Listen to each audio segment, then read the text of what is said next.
Shri Chaitanya Jai Advaita Chandra, Jaya Gaura Bhakta Vrinda. Jai Advaita Chandra Jaya Gaura Bhakta Vrinda. Jaya Jaya Shri Chaitanya, Jaya Nityananda. Jaya Jaya Shri Chaitanya Jaya Nityananda. Jaya Advaita Chandra, Jaya Gaura Bhakta Vrinda. Jaya Advaita Chandra Jaya Gaura Bhakta Vrinda.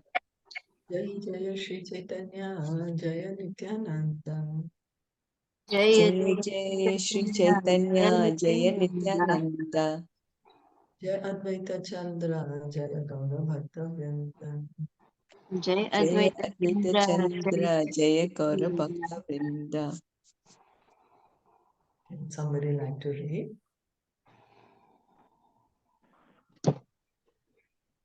I can read.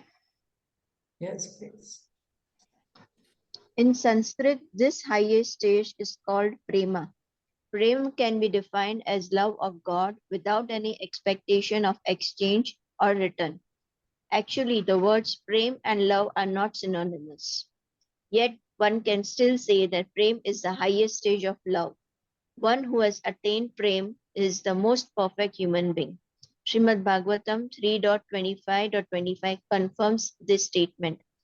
Only by the association of pure devotees can a person develop a taste for Krishna consciousness, and when he tries to apply Krishna consciousness in his life, he can achieve everything up to the stage of bhav and prem.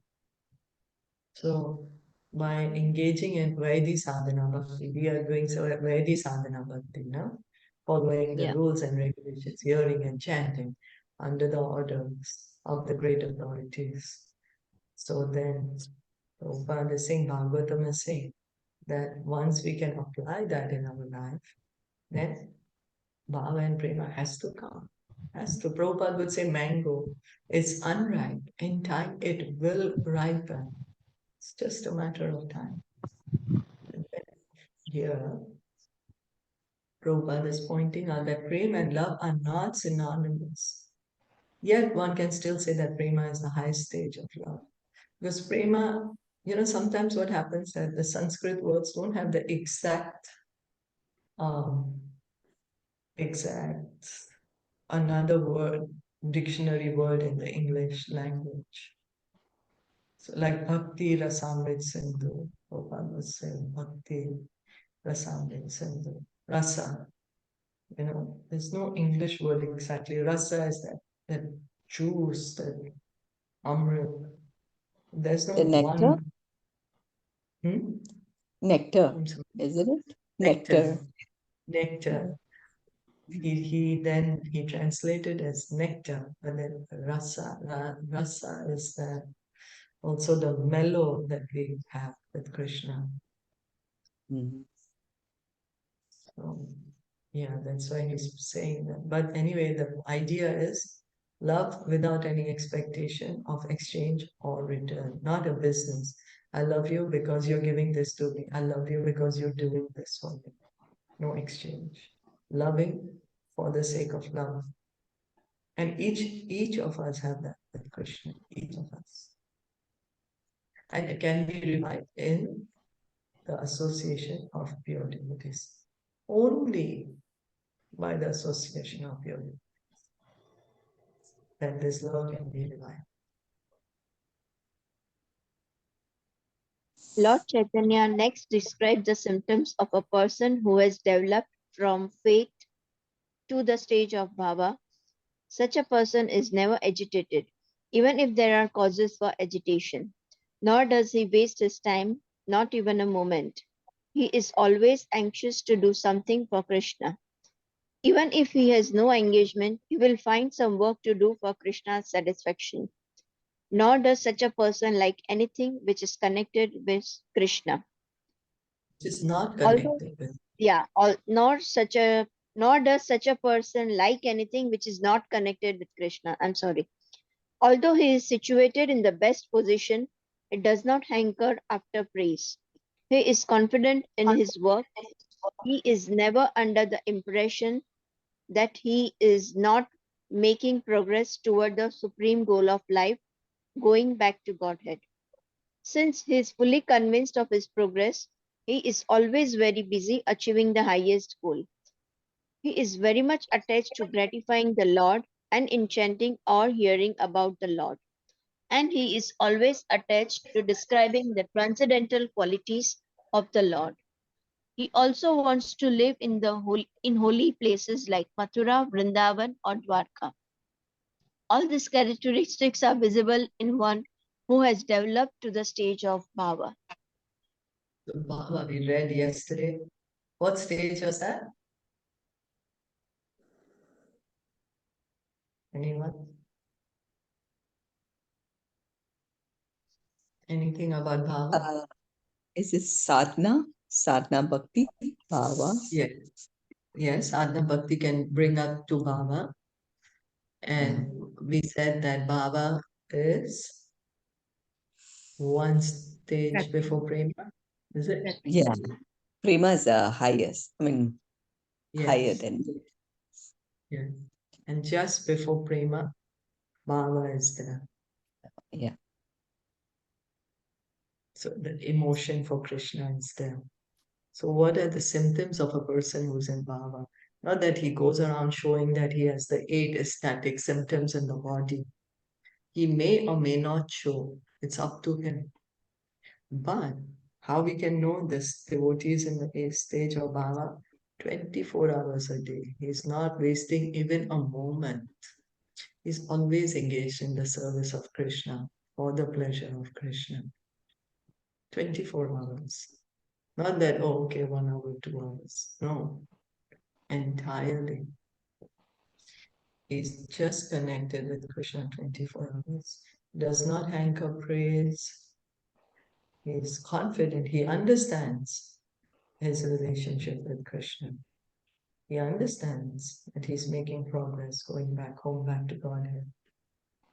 Very, very attached to hearing and chanting. Very attached to that. Always he wants to live in the Dham, where the Lord had his pastimes.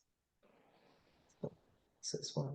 Because sometimes people may think that bhava means only a person who's showing this ecstatic symptoms, crying, or in ecstasy, of course, ecstasy, or rolling on the ground, or hair standing on the hand, or things like that. But the actual symptom is that he's 24 hours engaged in Krishna's service. He cannot not serve Krishna. Satata, right? Means I'm sorry. satata. Correct? Does it mean satata, they say, right? Satata. All the time. Yeah. Satata. Yeah, constantly. Yeah. In ecstasy and all, then it should be in prema, right? That Ecstasy is there in bhava. It starts bhava, already from bhava. the stage. Yeah. The ecstatic symptoms also appear in the body Okay. because the emotion is already there for Krishna. The feeling, because the attachment has become so much for Krishna that the devotee then he might just cry and cry on hearing Krishna's name. So a devotee who's on the stage of bhava may show he's crying or may not show. So that's not how we can understand somebody's on bhava, but how we can understand 24 hours a day he's engaged in Krishna's service. All the time is engaged in service.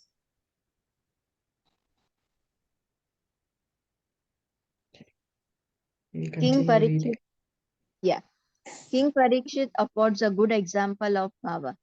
When sitting on the bank of the Ganges, waiting to meet his death due to the curse of a Brahmana boy, he said, all the Brahmanas present here, as well as the mother Ganges, should know that I am a soul completely surrendered to Krishna.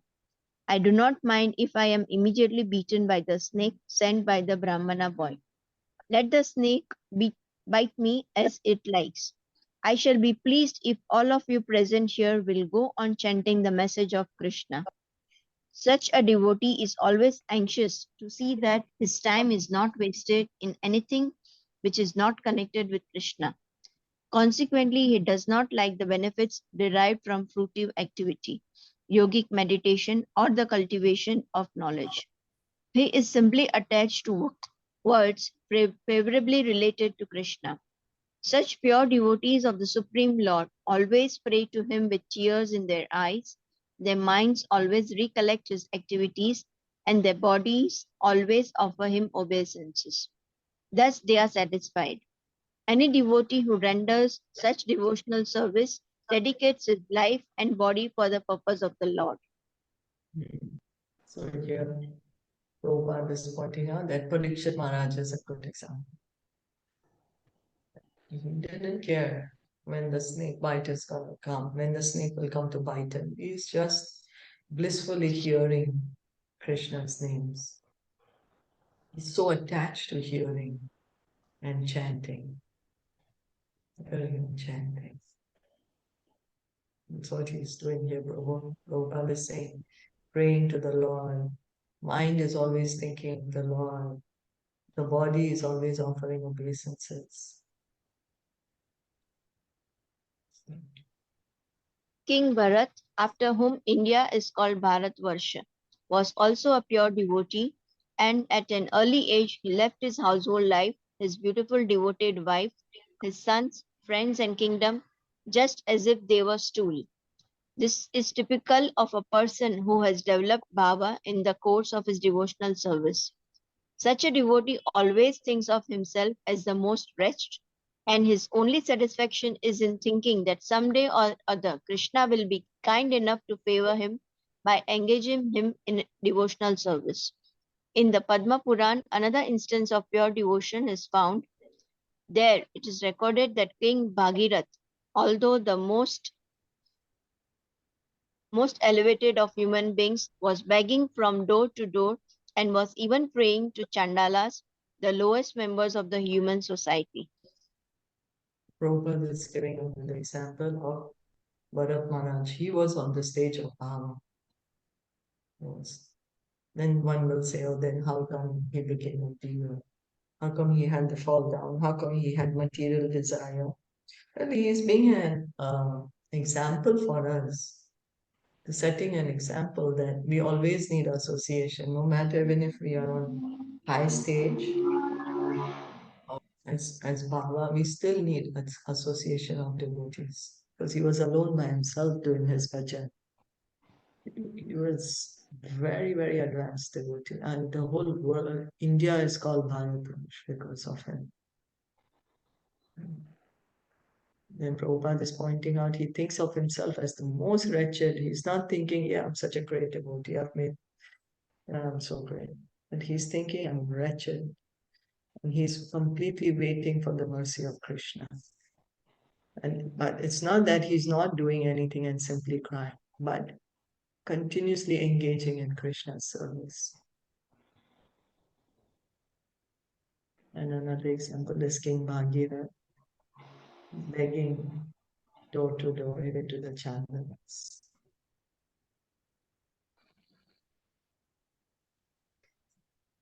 Sri Sanatana Gosvāmī later composed this verse. Na prema shravanadi bhaktir api va yogo thava vaishnavo. Jnanam va shubha karma va kriyat kiyat aho saj jatira api astiva. Hinarthadadika sadhake tvai tathapi achedya mula sati. He gopi jana vallabha vyathayate ha ha mada asaiva mam. I am poor in love of Godhead, and I have no qualification for hearing about devotional service, nor do I have any understanding of the science of devotional service, nor any cultivation of knowledge, nor any righteous activities to my credit. Nor I am born in a high family. Nonetheless, O darling of the damsels of Braja, I still maintain a hope of achieving you, and this hope is always disturbing me. A devotee who is touched deeply by such a strong desire always chants, Hare Krishna, Krishna Krishna, Hare Hare, Hare Rama, Rama Rama, Hare Hare. So this Sanatana Gosvāmī is saying he is a pure confidential servant of the Lord. He's a personal associate of the Lord, and we can see his humility. I'm poor in love of Godhead. And what he's saying, I have no qualification even to hear about devotional service. And so he's saying, I've been unqualified to hear anything. He's saying, I of course don't understand it. But he says, I have a hope of achieving it. And this hope is always disturbing me. So a devotee never gives up hope to be with Krishna, to have Krishna's personal association. He thinks himself that he's not worthy of it. He thinks that he's not qualified to achieve it. But he has a hope that Krishna will be kind to him and accept him. Not that he's not saying that, oh, you know, Krishna, I'm doing so much hearing and chanting, so of course you have to bring me back. No, he's saying, I'm doing all this hearing and chanting, I have no even qualification to do it. But my dear Krishna said, oh, darling, he says that, oh, darling of the damsels of Vraja, still maintain a hope of achieving you. And this hope is always disturbing. So we can also have that hope, right? Krishna will give us mercy. He'll bring us back home. Srila Prabhupada will give us mercy. Srila Prabhupada will bring us back home.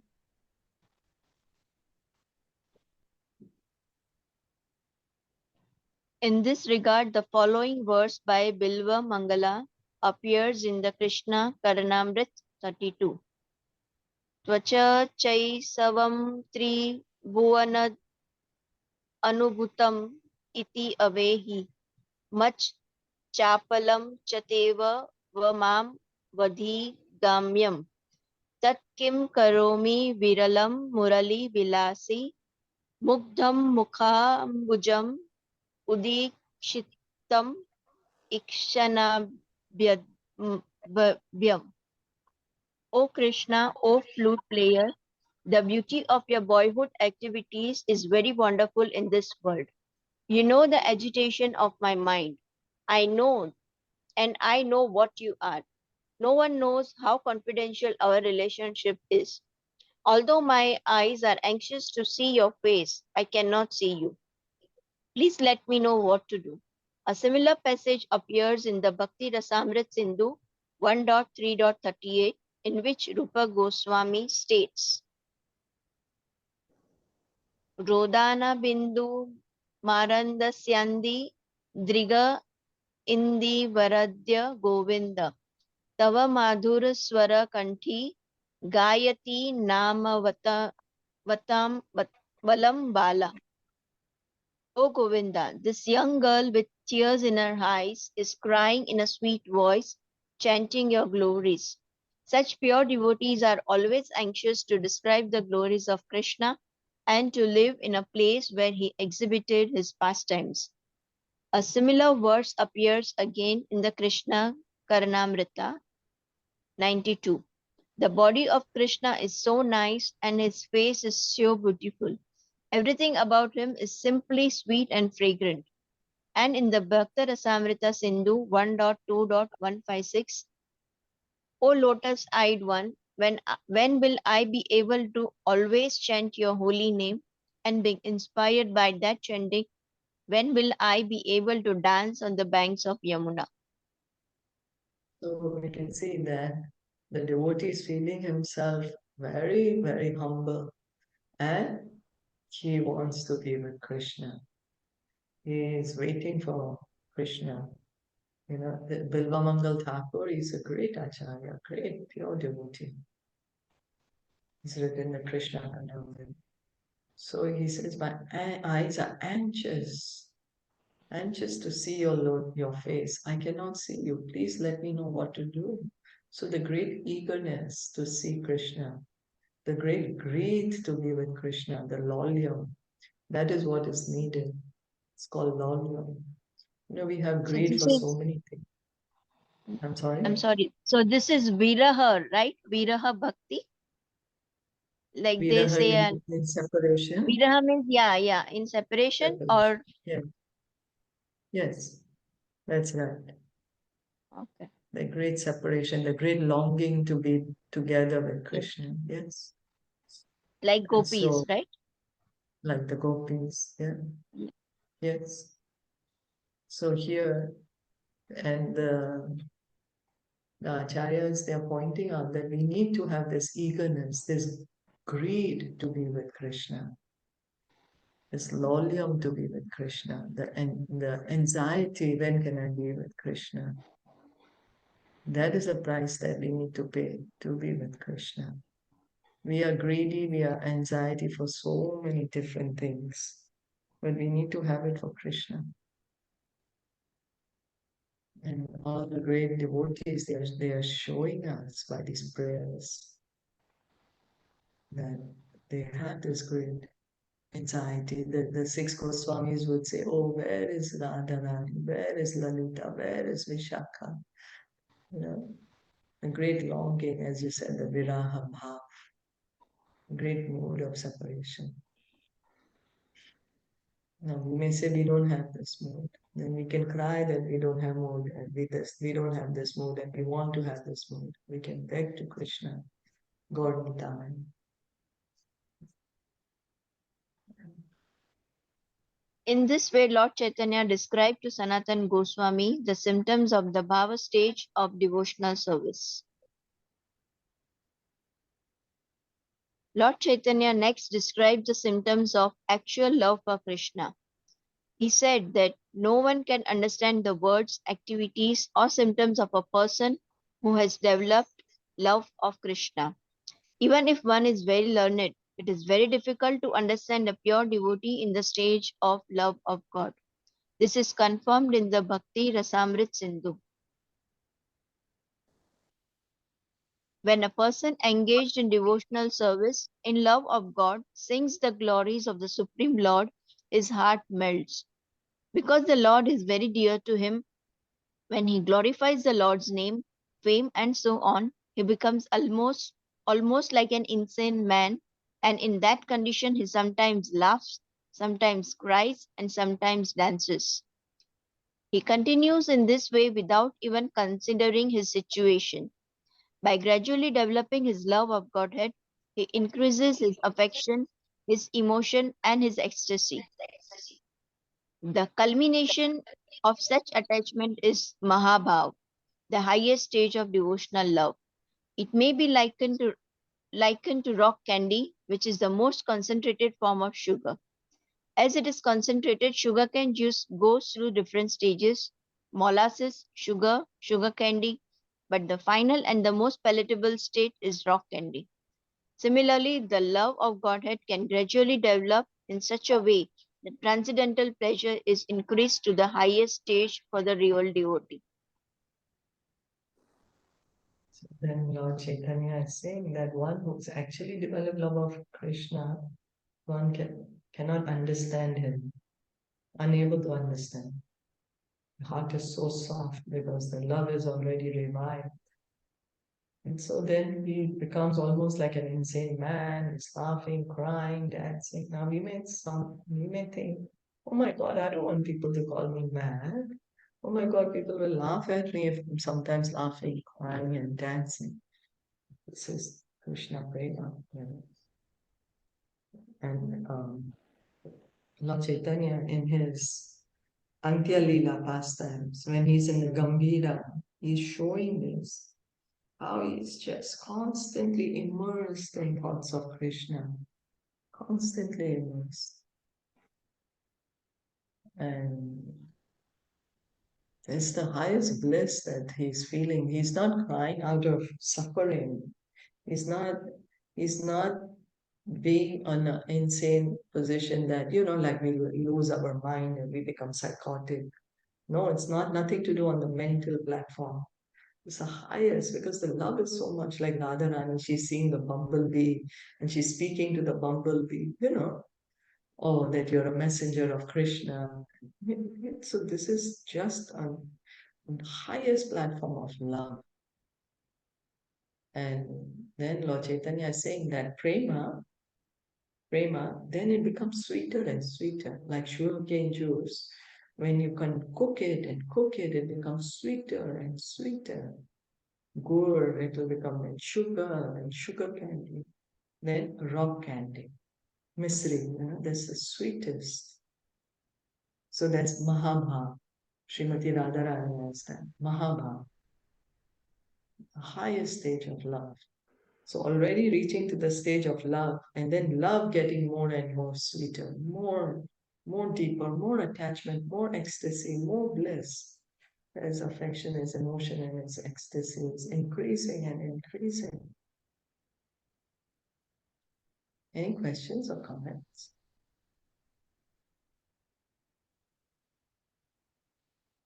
And all this can be achieved by hearing and chanting and having that deep desire that, yes, Krishna, please give your mercy to me. Associate with the pure devotees. So, Continue hearing it. Bhav and Prema, isn't it comes under the same? I'm sorry. Same Mahabhav and Prema. Mahabhav is the highest stage of prema, so it's in the category of prema, because It then is. prema, then it gets sweeter and sweeter. I forget the Sanskrit names. It's like sneha, again bhava, Mm. but that's in the prema category, in the love category, where the love is there and it's becoming sweeter. So Mahabhav is sweeter than prema. Okay. Okay.